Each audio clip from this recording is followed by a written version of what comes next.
Welcome to this talk on the clinical manifestations of COVID-19. This is a companion talk to Dr. Raj Gandhi, who will update on treatments and vaccines. But we will review at this stage in the pandemic where we're at in terms of sort of what we're seeing clinically in the hospitals, but also with a renewed emphasis on long COVID, this mysterious entity that I think the future will hopefully elucidate both its pathogenesis as well as potential treatments. So by next year, maybe we'll have even more updates. These are my disclosures. I did serve or do serve on some scientific advisory boards, data monitoring committees for COVID-19 medications. And I will generally be discussing off-label or unapproved use when discussing treatments for long COVID. I'll also point out that the handout that you'll receive, most slides, if you click on the reference, will be a hyperlink to the online reference. So in sum, as everyone knows, at 4 years into this, most patients are just recovering after self-limited illness. However, there continue to be pathways where COVID-19 goes wrong. We learned about this during the first waves, especially before there was widespread immunity, that severe disease occurred, hospitalizations with aberrant immunity and systemic manifestations. Then through mutations and new strain emergence, that people could get not only reinfected, but that the vaccine efficacy lowered over time in terms of how well one could neutralize. And so we are constantly updating the vaccine at this point. And so this talk hopefully will be a companion to Dr. Gandhi's statements on vaccine. What we're seeing now is that immunocompromise remains a major issue. And so we'll touch base on that, especially in the context of these emergent variants. And as mentioned, we will focus on post-COVID. Now, the literature on COVID in general is vast and rapidly evolving. And so if I missed your favorite recent report, I apologize. This is a very hard field to keep up with. And this is demonstrated here by the current status of PubMed and the number of reports that are related to COVID-19. You can see it's about to surpass the most widely studied infectious disease, single infectious disease, HIV, in terms of PubMed references. Possibly by the time that you are at this conference listening to this presentation. And you can see it relative to some other major worldwide sources of infectious morbidity and mortality, the relative contribution. Now, of course, we are wading through this sea of reports in terms of both quality and impactfulness. And so hopefully this update between myself and Dr. Gandhi will bring some tidbits recently. Now, just wanted to quickly frame what we think about COVID-19, and it would include coronaviruses in general as a self-limited infection. Nowadays, not too much more than an upper respiratory tract infection that resolves over days. Of course, in terms of viruses, there's also latent infections that intermittently reactivate, and we'll just briefly discuss whether SARS-CoV-2 can establish that. And then there are the viruses that after initial infection, a set point viral load occurs in sort of a chronic infection. And we've kind of learned that COVID-19 can sort of exist in these latter two states as well, to a certain extent, despite being an RNA virus without a DNA intermediate. And if we rewind to the beginning of the pandemic, we saw, again, even at that stage, that most cases could be mild or perhaps in the moderate phase, more severe upper respiratory tract infection, but some proceeded to lower tract involvement and severe disease, hospitalizations, and unfortunately, some progressed on to critical disease. And to add in the sort of different terms here, you can call them long COVID, long haulers, and a variety of different symptoms that persisted even for months for people who were infected in the first wave and in subsequent waves of the pandemic. And so somewhat interchangeably, but we will refer to PASC, or post-acute sequela of COVID-19, to define this outcome. And as we all know, the pathogenesis of SARS-CoV-2 also kind of informs our potential interventions. And again, to set a little bit of time framework for Dr. Gandhi's talk, which he'll go over. But early on, we focus on antivirals to shut down various phases of the viral primary infection. That at this time, we're trying to have an optimal immune response that clears the virus rapidly and prevents further consequences downstream. And so having optimized immunity, particularly early on in the form of vaccines or protective immunity, or trying to enhance immunity during that phase of infection. But later on, it's really the systemic effects, the hyperinflammation, thrombotic disease, consequences of lung damage. And to prevent these complications is where we apply the immunomodulatories, and to a certain extent, anticoagulation was also shown to be of some benefit in selected patients. And who is at risk for these risk factors? This is a sort of a brief table of various risk factors and people who are getting ill and ending up more with severe disease. And the older age, all familiar to us, the sex difference, higher BMI, but particularly underlying conditions. And there were many people hospitalized who had multiple comorbidities. And then immune suppression. I think early on, many immunocompromised patients, at least locally here during our Boston phase, really tried to stay away from COVID-19. But as things opened up, we saw more and more of them infected over time. And given the suboptimal response to vaccines, especially, they often suffered consequences. And we'll go over where we were during the Omicron phase. The viral strain is worthy of mention, as you know, with the Omicron strain.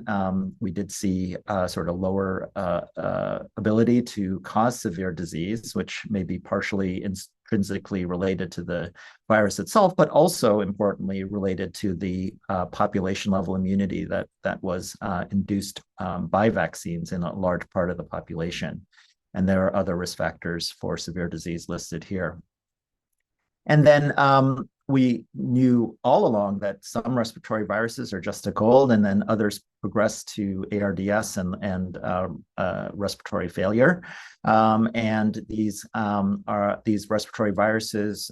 This could be mediated by the immune cells, and there's been a particular focus on macrophages. But there's also pathogenesis data on neutrophils. The formation of NETosis, as well as aberrant immunity from T cells and B cells as well, which are important to go over. And so, again, what differentiates people at this stage from progressing to severe disease? Because as we know from early on that the patients we were seeing in the hospital were suffering from rather severe complications in a variety of different systems, that COVID-19, despite starting in the upper respiratory tract, really did cause major problems throughout the body. And so just as a reminder, I won't go through each of these, how we saw really almost every system organ affected.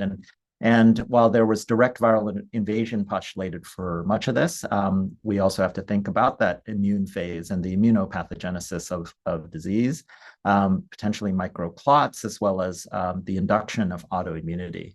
And so, what is an ideal immune response to SARS-CoV-2? We really want, firstly, the innate immune response to sense the virus and induce the adaptive immune response. And fortunately, we now, either through natural infection plus vaccination, we do have these memory T cells and B cells that can respond to a new challenge. And that's why we no longer see too much severe disease. But the degree to which people were able to control this virus early on has always been known as a risk factor for disease progression. And so this is actually plasma viral load defined early in a hospitalized cohort locally here. And if you were found to have a positive viral load, you are more frequently found in hospitalized patients as shown on the left. And then those who progressed on to severe disease were more likely to have this sort of serum viral load. So not only in the respiratory tract, which we're used to testing there and sometimes looking at cycle thresholds, et cetera, but also the degree to which our body is able to contain this virus from its localized spot. And this RNAemia, so to speak, was associated not only with decreased survival in the hospitalized phase, but also persistent symptoms. And so for patients in Seattle who were followed along, you can see the survival curve on the left. But then afterwards, when interviewed at several months later after their initial infection, whether they had RNAemia or not really did also define whether they were suffering from these post-acute sequelae types of symptoms. And so, again, the degree to which we can control this virus early on seems to matter for the pathogenesis of infection.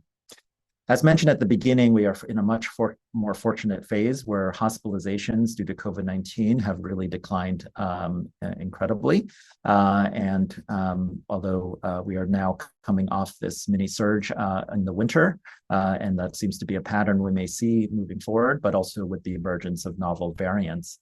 And I think we're kind of all used to doing a sort of risk continuum calculation in our heads whenever we hear about a case and are asked to advise on what to do about it and their risk for hospitalization, which helps define the groups that we really want to perhaps apply early antiviral treatment.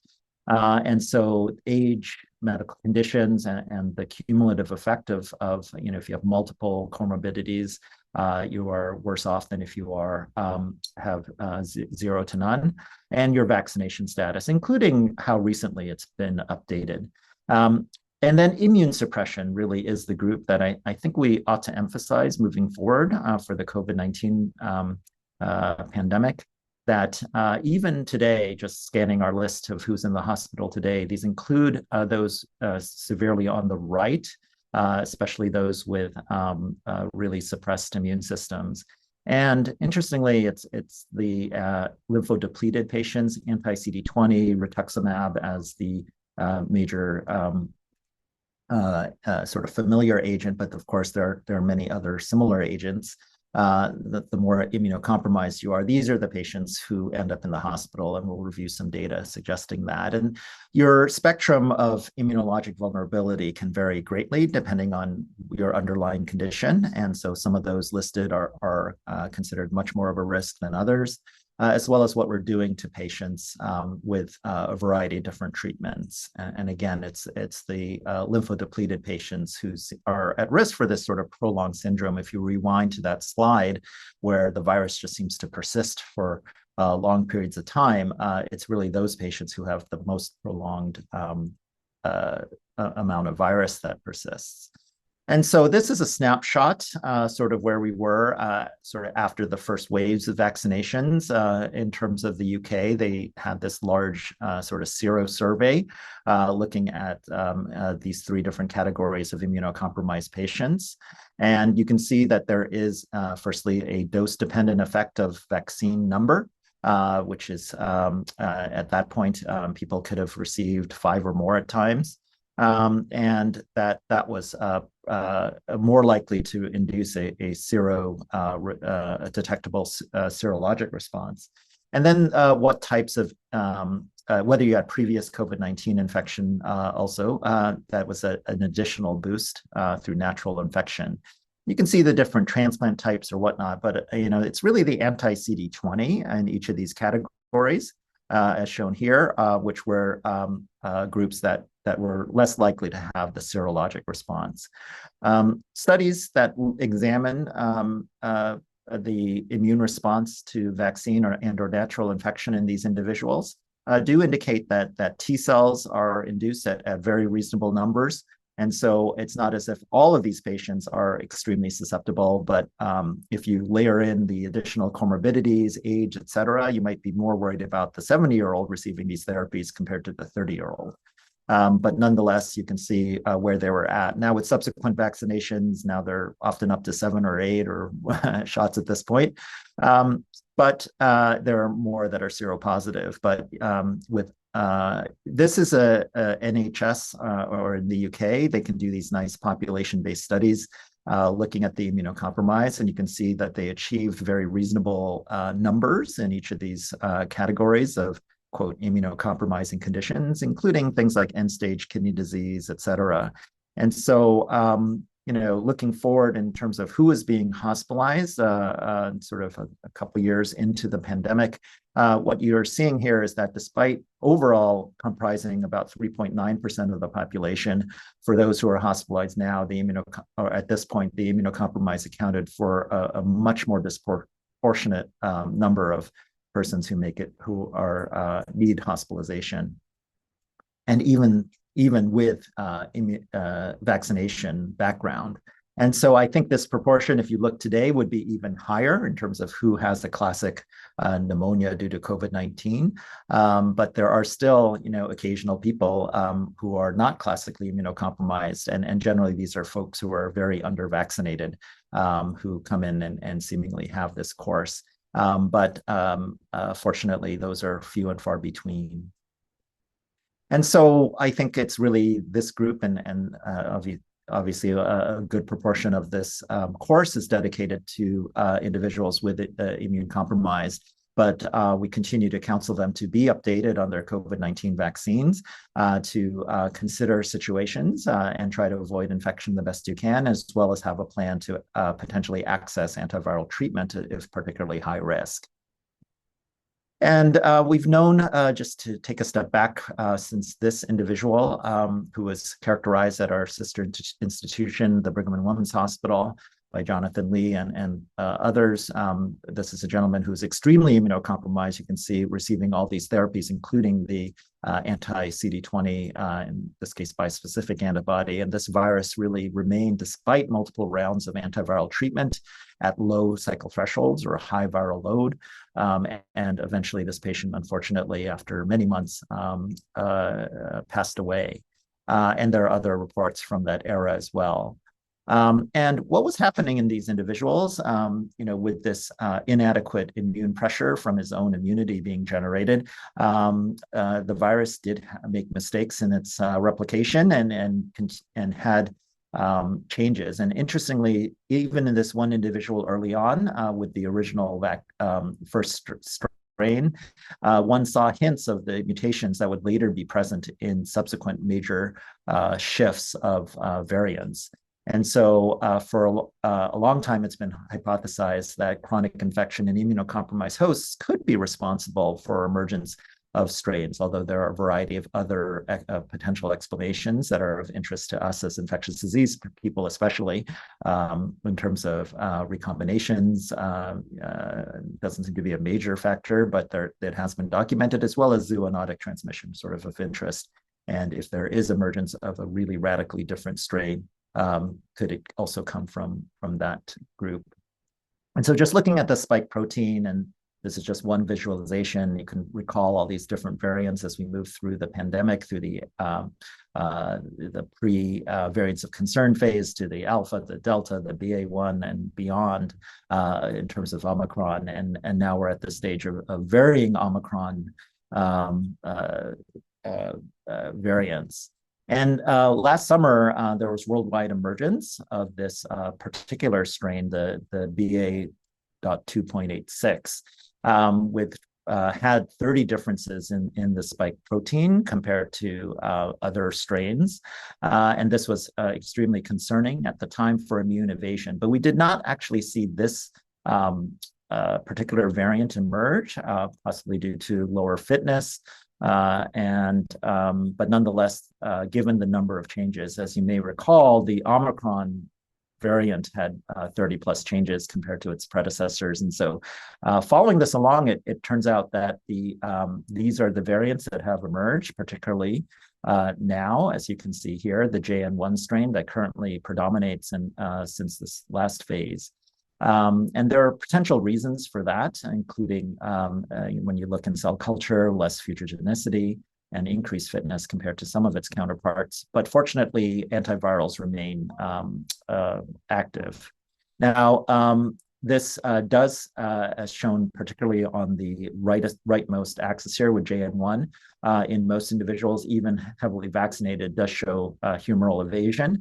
And so this particular BA2.86 backbone is currently responsible, along with this lysine 455 mutation, as shown here.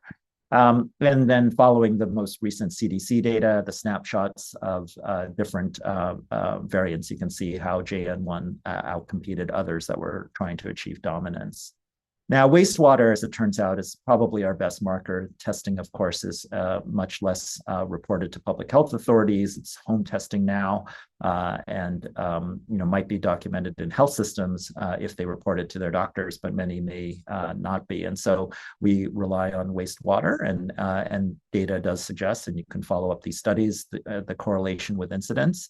That if you do see surges, you can predict a surge in hospitalizations as well. This recent paper that just came out was kind of interesting in that it suggests that there's increased fecal shedding in the SARS-CoV-2 variants that we just talked about relative to some of the other variants that I just showed on the last slide. So if you take all these recent variants, the purple just have more fecal concentration days after symptom onset. And so could this be establishing more presence, I guess, in the GI tract? And so this will be kind of a transition towards post-COVID, which for the last 10 minutes or so, we will try to get through. We've kind of known about direct GI infection in sort of cell lines and organoid systems, and we knew about GI symptoms early on as one manifestation, some exclusively so, and that fecal detection in inpatients was associated with decreased survival.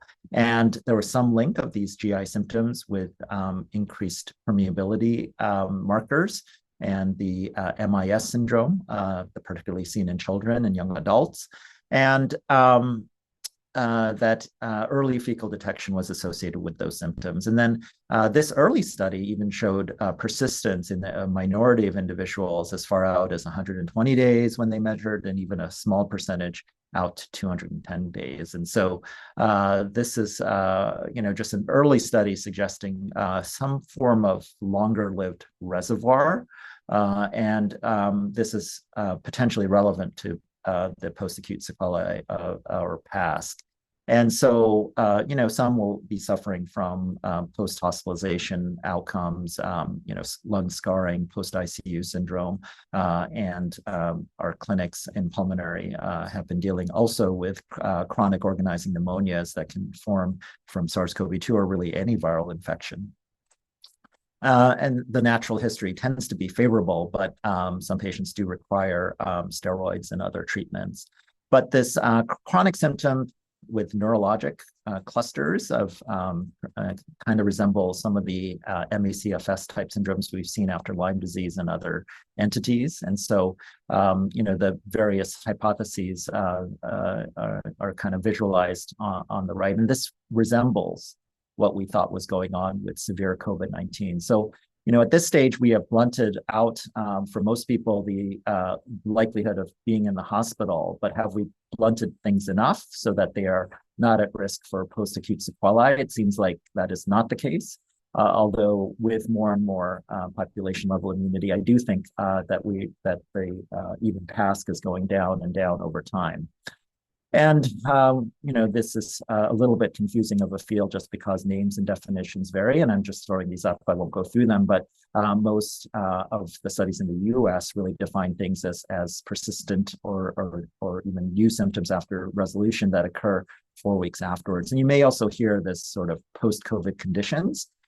because they are detecting increased risks of thromboembolic disease, risk of pulmonary embolism and DVT, as well, which are overall rare after SARS-CoV-2, but it is increased compared to parallel groups that do not. And similarly, there can be risk of onset of type 2 diabetes that seems higher. We know other viral infections like hepatitis C are associated with diabetes. And so is there something going on in terms of prolonged infection that could be driving that and or responses to the infection? And so I just throw up this slide really to show that the same systems that I showed earlier from the hospitalized patients we were seeing back in 2020 and 2021 are also represented in long COVID symptoms. And while there can be clusters where people can not have all of these manifestations, but it kind of displays, again, the multi-system nature of even mild COVID-19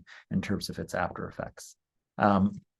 And so hopefully we'll learn from this. I mean, because for a long time we've known about particular syndromes after, Ebola, after acute EBV, as well as even some other non-viral infections and these other manifestations, which are peculiar and really do require attention now.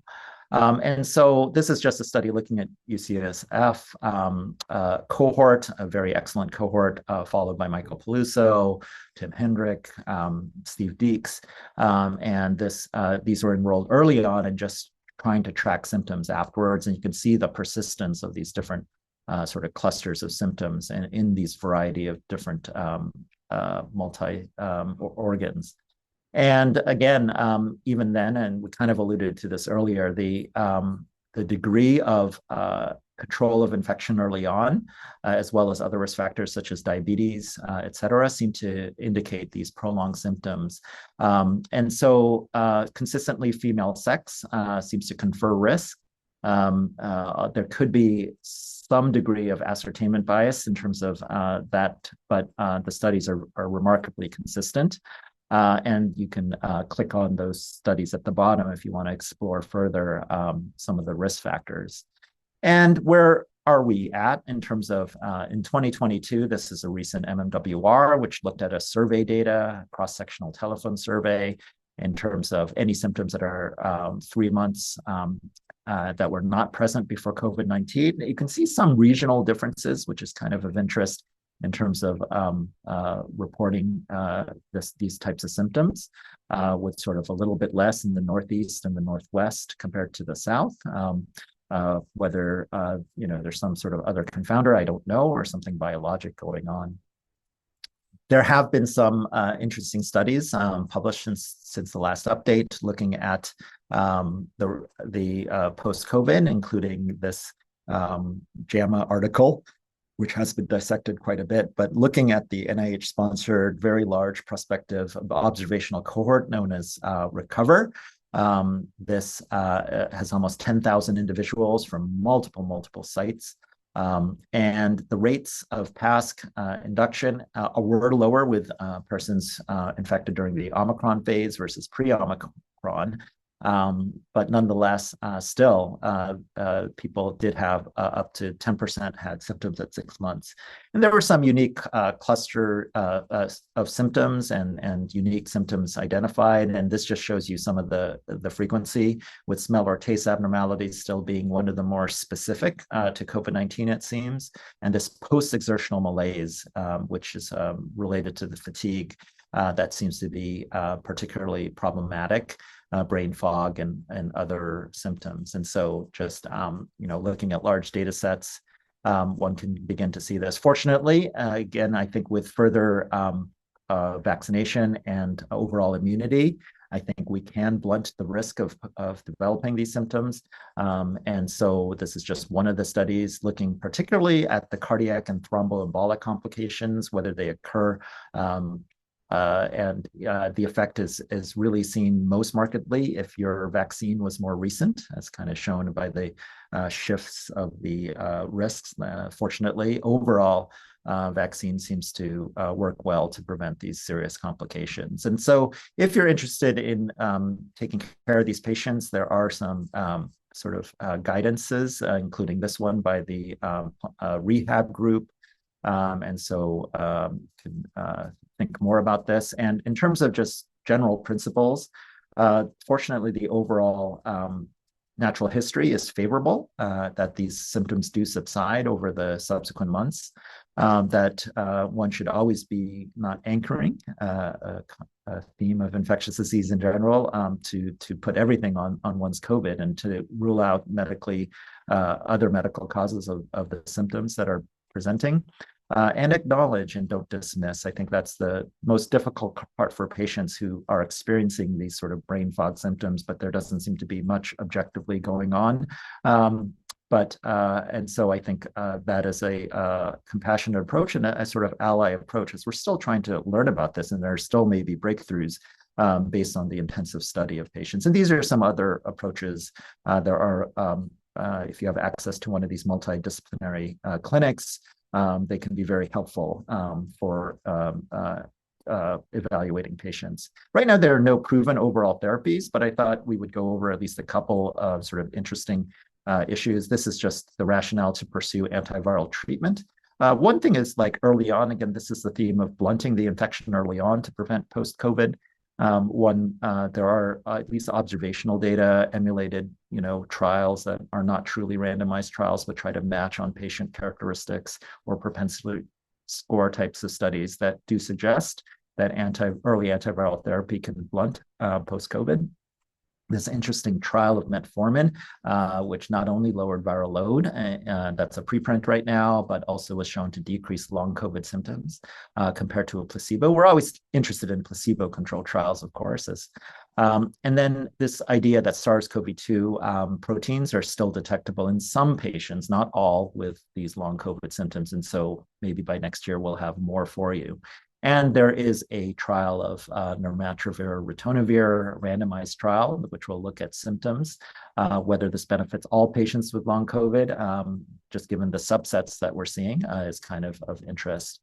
And this RCT, I just, if you wondered about the microbiome, if you're kind of oriented to think about that, our colleague Libby Homan and others do think about this a lot. I just thought this was interesting because this is an RCT, again, placebo-controlled, which aimed to improve microbiota by provision of these bifidobacterium species conducted early on. And, overall, higher proportions of people in this group did have alleviation of symptoms. And so, I think this is just an intriguing study, not a maybe proof of concept, but at least that perhaps we can modulate things through our microbiome. And they did note that Omicron was protective as well as vaccination. So in summary, I think we still have more to learn about the immunopathogenesis of COVID-19 and less so worried about the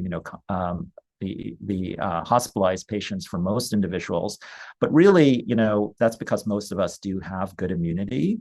However, if you don't quite have enough, that's when viral replication can occur and potentially even cause systemic manifestations. And then at some point can induce some immune dysregulation. Fortunately, not so much now for ARDS in most individuals, but we're talking more about these subtle effects that could be defining post-COVID, and that mild disease can still be associated with negative health outcomes, that this sort of manifestations in multiple systems kind of parallels what we're seeing in terms of more severe manifestations early on for very sick individuals, and that these various hypotheses are meant to be tested, and whether we can modulate things through, things such as low-dose naltrexone or other features remain to be seen by randomized controlled trials. And then, fortunately, those with immunity are generally protected, but we do have to worry about these heavily immunocompromised groups, especially those on anti-CD20 therapies. And just scanning our list of people in the hospital this morning, those are the people who are on oxygen currently. And that we will continue to see those people in the future, and that's where we will focus a lot of our efforts to prevent COVID-19. All right, well, thank you for your attention. Hopefully this sets the stage for the subsequent companion talk by Dr. Gandhi. Thank you for your attention, and I look forward to the question and answer session.